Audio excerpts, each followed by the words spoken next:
Bonjour et bienvenue dans cette nouvelle vidéo. C'est de nouveau moi, Sam de Phone Android. Je vous ai quitté il n'y a pas longtemps et me revoici pour un nouveau test vidéo. Aujourd'hui, je vous propose le test vidéo du Find X3 Pro. Le Find X3 Pro est le successeur du Find X2 Pro.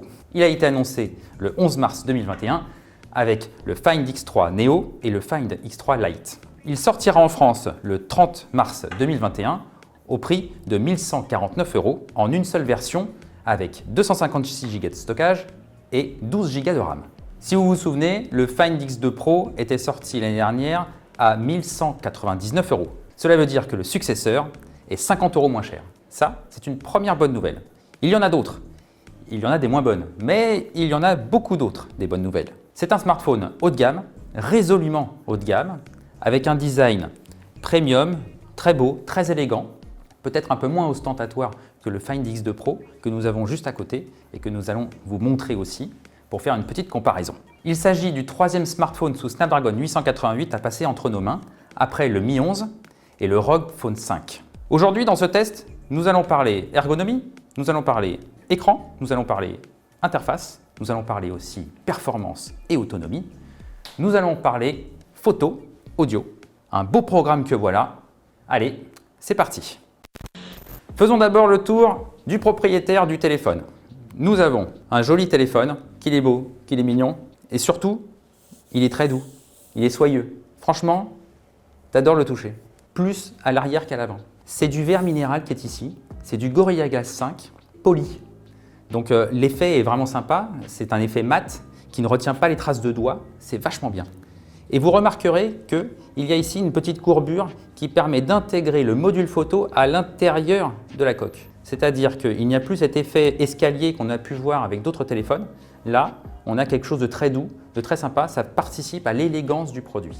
À l'avant, nous avons une grande dalle, une belle dalle qui sera AMOLED. Je vous le dis maintenant, mais on en reparlera. Avec un petit poinçon qui est là-haut.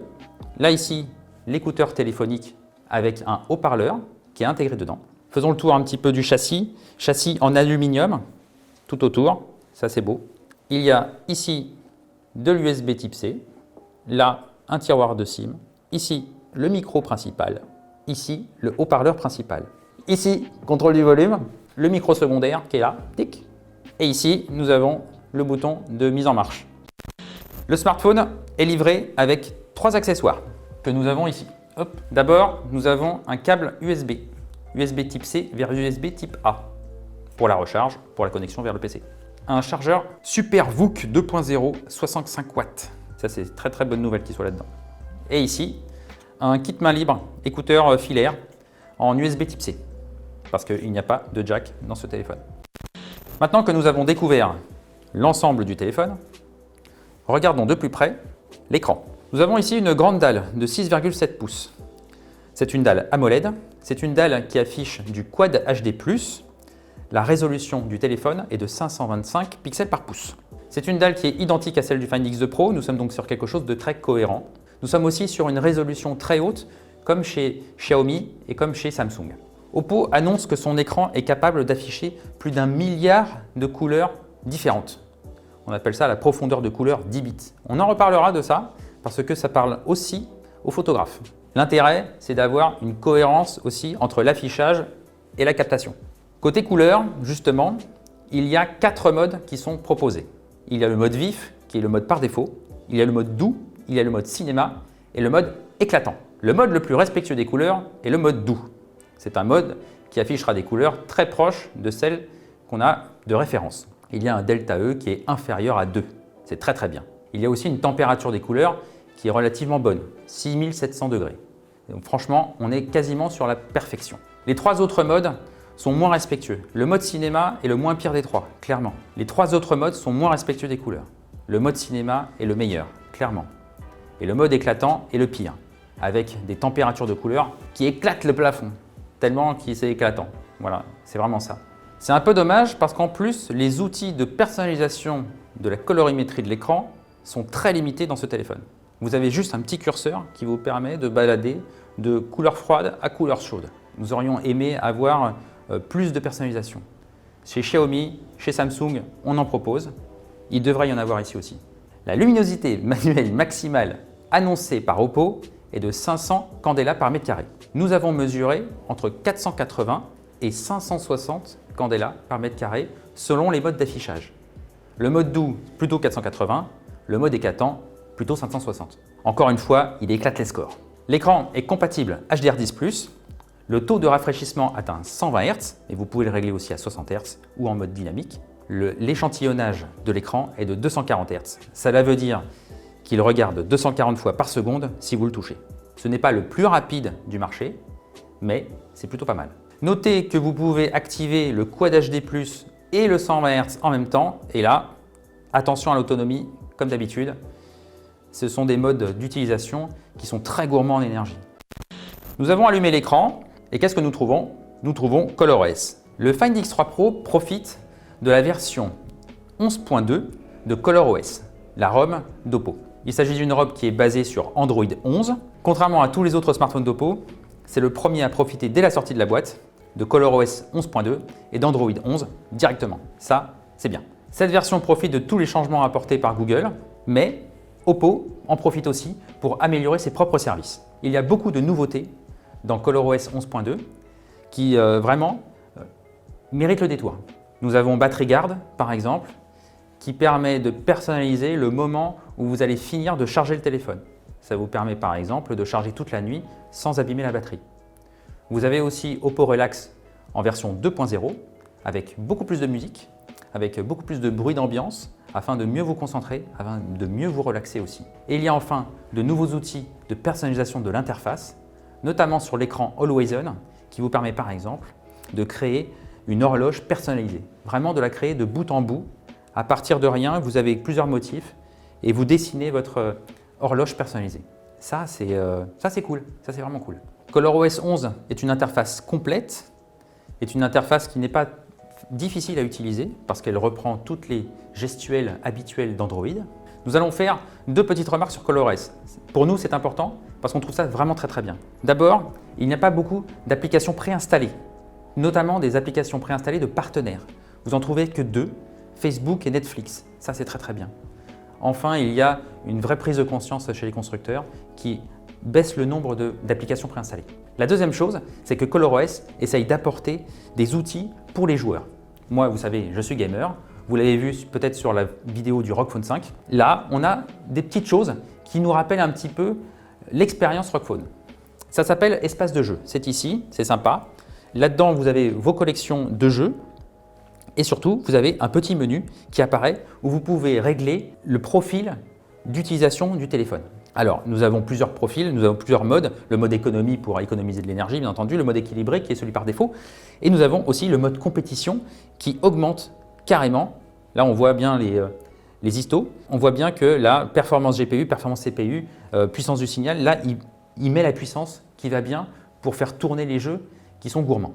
Là, c'est un mode qui s'apparente un petit peu à ce qu'on a pu avoir avec le mode X, par exemple, chez ROG Phone.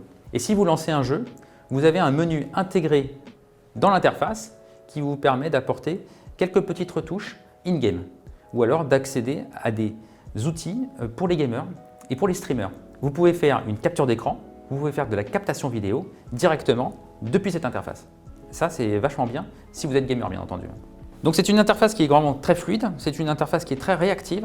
Cela est dû aux optimisations apportées par Oppo, mais cela est dû aussi à la plateforme qui est intégrée dans le téléphone. Et c'est le moment où on va parler performance. À l'intérieur du téléphone, nous retrouvons le Snapdragon 888, comme nous l'avons dit précédemment, et nous retrouvons aussi 12 Go de RAM, ce qui est plutôt pas mal. Le Find X2 Pro apportait déjà 12 Go de RAM. Et il était sous Snapdragon 865. Donc nous sommes sur une plateforme qui est finalement cohérente par rapport au Find X2 et donc on va vers quelque chose qui est une évolution finalement. Nous savons que le Snapdragon 888 est un SoC très puissant, nous l'avons vu avec le Mi 11, nous l'avons vu avec le ROG Phone 5. Nous avions hâte de savoir comment Oppo allait gérer cette puissance et finalement allait aussi gérer la chaleur qui est dégagée par le chipset. Il y a deux bonnes nouvelles et il y a deux mauvaises nouvelles. La première bonne nouvelle, c'est que les performances sont à la hauteur des attentes.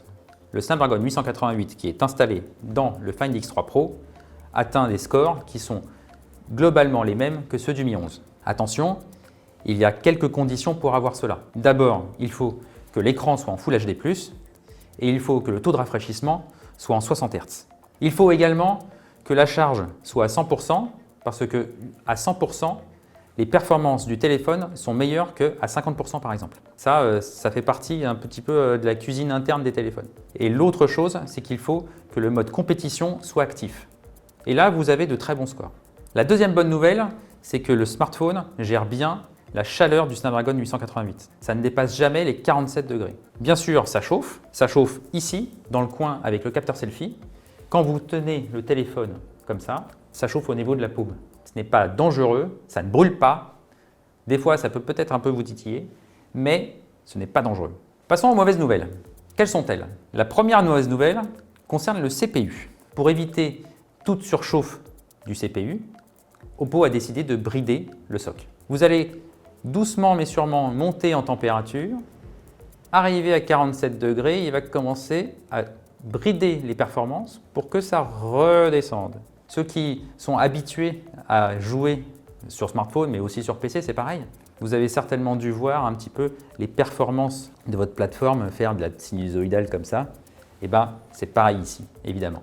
Et si vous comparez les benchmarks entre le Mi 11 et le Find X3 Pro, ça deviendra totalement évident parce que vous verrez que les scores de benchmark CPU sont plus bas que ceux du Mi 11 et ceux en GPU sont plus élevés que ceux du Mi 11. La deuxième mauvaise nouvelle, quand vous allez monter à 47 degrés, les performances vont baisser. Il faut savoir combien de temps il vous reste jusqu'à 47 degrés. Ça veut dire combien de temps vous allez pouvoir gamer vraiment à fond jusqu'à ce que les performances baissent. Il vous faut à peu près entre 10 et 15 minutes pour y arriver, tout simplement.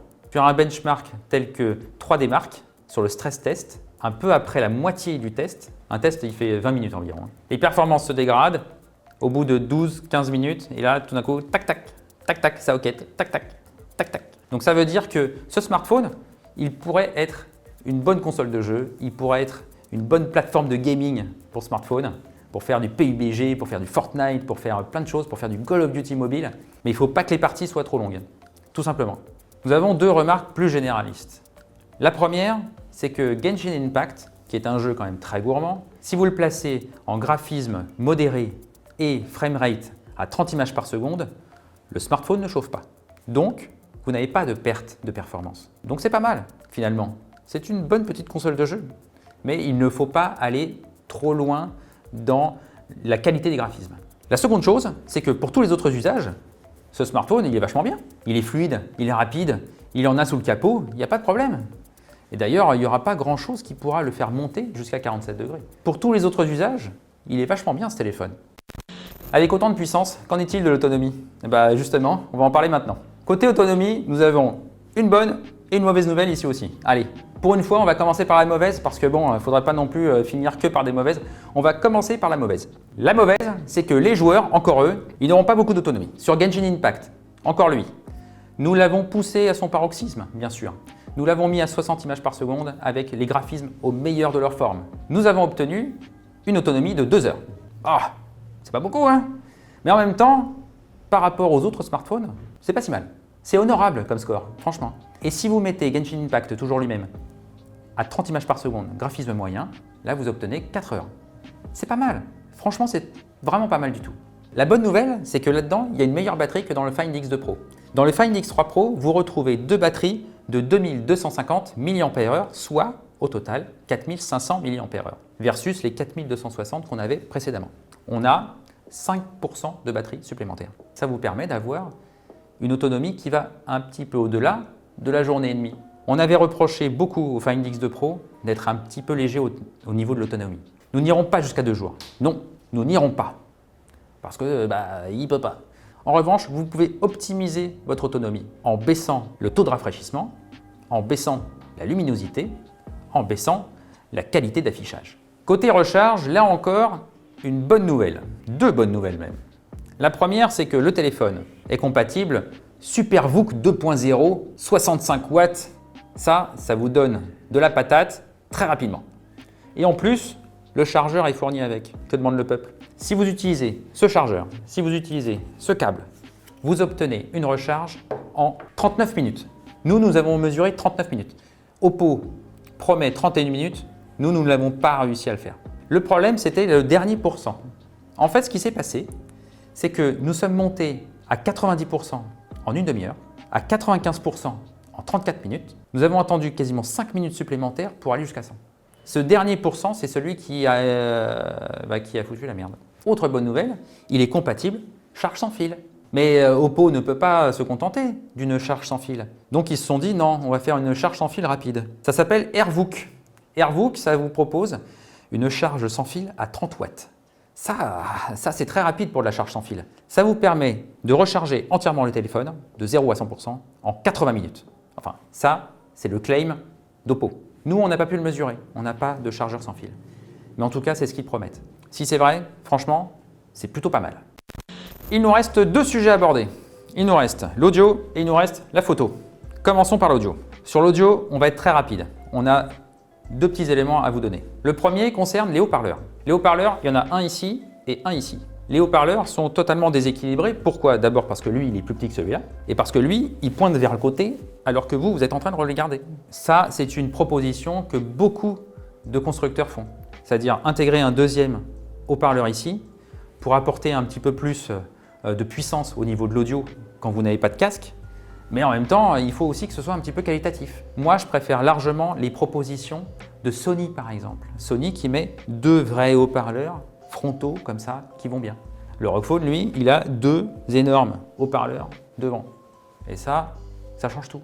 La deuxième petite chose, elle concerne les écouteurs. Comme je vous l'ai dit tout à l'heure, ça, c'est fourni avec. Ce n'est pas les mêmes écouteurs qu'on avait avec le Find X2 Pro. Je vous ai ramené les écouteurs qui sont fournis avec le Find X2 Pro. Ils sont là. Ce sont des écouteurs intra-auriculaires qui offrent un son qui est plutôt pas mal.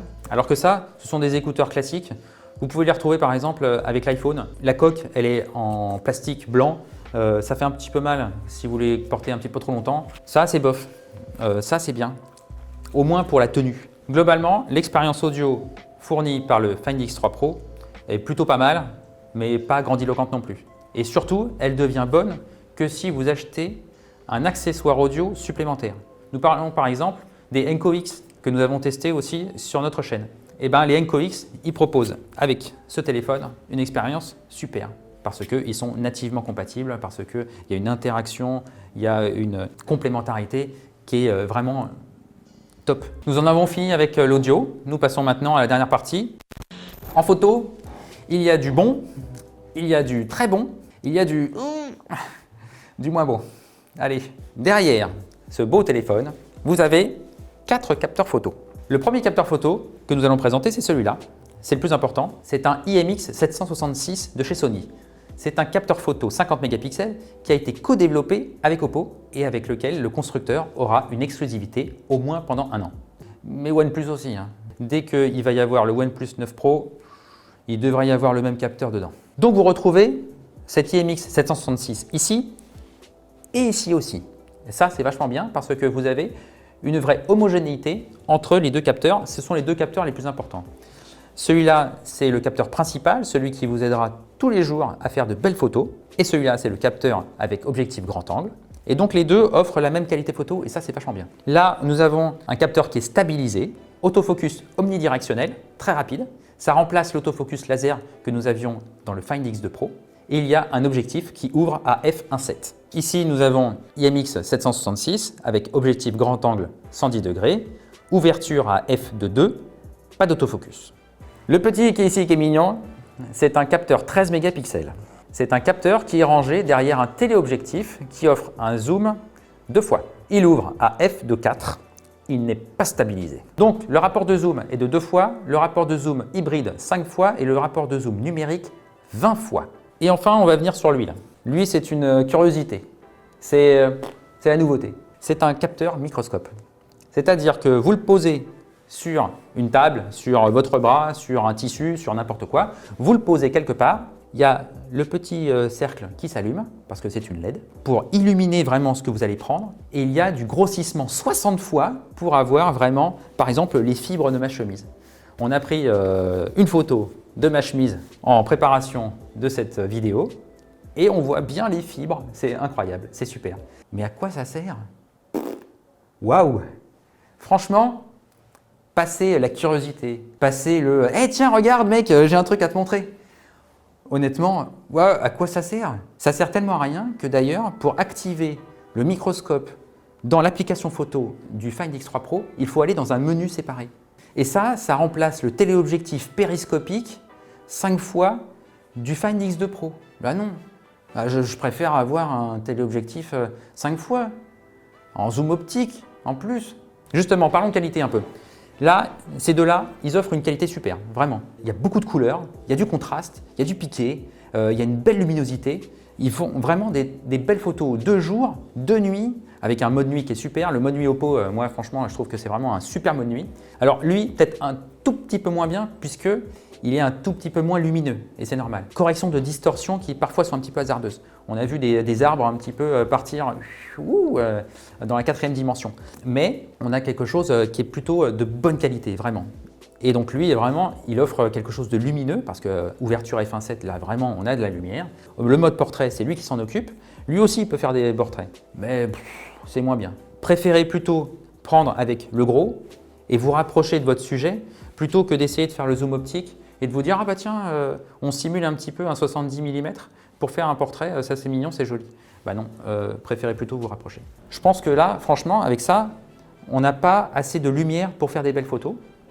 Et ça se ressent de jour, mais de nuit aussi. C'est dommage d'avoir mis un capteur 13 mégapixels si petit, avec un objectif qui n'est pas lumineux, un zoom qui n'est pas très puissant, et en plus, il n'est pas stabilisé. Ça veut dire que de nuit, vous allez être comme ça, en train d'essayer de prendre une photo. En 20 fois, vous allez essayer de prendre quelque chose, vous allez trembler, vous allez appuyer sur le bouton. Le mode nuit va vous dire « Attendez, il faut être patienté pendant 4 secondes. » Ah bon? 4 secondes? C'est trop long, bien sûr. Finalement, mon avis sur ce Find X3 Pro, mon avis, il va se résumer en 2 questions, auxquelles on va répondre bien entendu. Est-ce que le Find X3 Pro est un bon smartphone? La réponse est oui. Globalement, belle expérience, même s'il y a des côtés négatifs. Franchement, on a quand même quelque chose de très qualitatif. La deuxième question, c'est est-ce que le Find X3 Pro est mieux que le Find X2 Pro? Qui est le meilleur? Qui est le meilleur? Qui est le meilleur? Qui est le meilleur? Qui est le meilleur? À 95%, lui, il est meilleur. Il a un nouveau Snapdragon 888, il a plus d'autonomie, il a des nouveaux capteurs photo qui sont vachement bien, charge sans fil rapide même, plus de batterie, alors que franchement, il est plus fin, il a plus de batterie et il a la charge sans fil. C'est quand même dingos. Au niveau ergonomie, ce truc-là, il est vachement bien. Alors les 5% restants, on a une petite partie audio quand même, hein, sur lequel on a un petit peu râlé, parce que vraiment, c'est dommage d'offrir une expérience audio qui est stagnante, voire un peu moins bonne puisque les écouteurs, moi je les trouve un peu moins bien. On trouve ça dommage au niveau de l'écran parce qu'au niveau de l'écran, on devrait avoir la possibilité d'avoir des réglages plus fins pour la colorimétrie, ça c'est clair. On a un petit peu des regrets au niveau de la photo. Alors lui, périscopique 5 fois, hein. C'est pas un petit zoom 2 fois ici. Et en plus, lui, il était stabilisé, alors que lui, il l'est plus. Et en plus, il y a la moitié du stockage en moins. Il y a 512 là-dedans, et là, il y a 256. Alors évidemment, vous allez me dire, mais il est moins cher, lui. Bah oui, mais enfin, il est moins cher de 50 € seulement, hein. C'est à vous de voir quel est le bon ratio finalement. Donc heureusement, ce téléphone, il est un petit peu moins cher, mais ça ne compense pas tout. Ne me faites pas dire ce que je n'ai pas dit. Il est très bien, ce téléphone, pour plein de choses. Voici qui conclut notre test vidéo. Merci de nous avoir suivis jusqu'au bout. Si vous avez des questions, n'hésitez pas à les poser en commentaire. Si vous aimez nos vidéos, n'hésitez pas à vous abonner et à activer les notifications pour ne rater aucun autre rendez-vous. On se retrouve très bientôt sur la chaîne Phone Android. D'ici là, portez-vous bien. Ciao!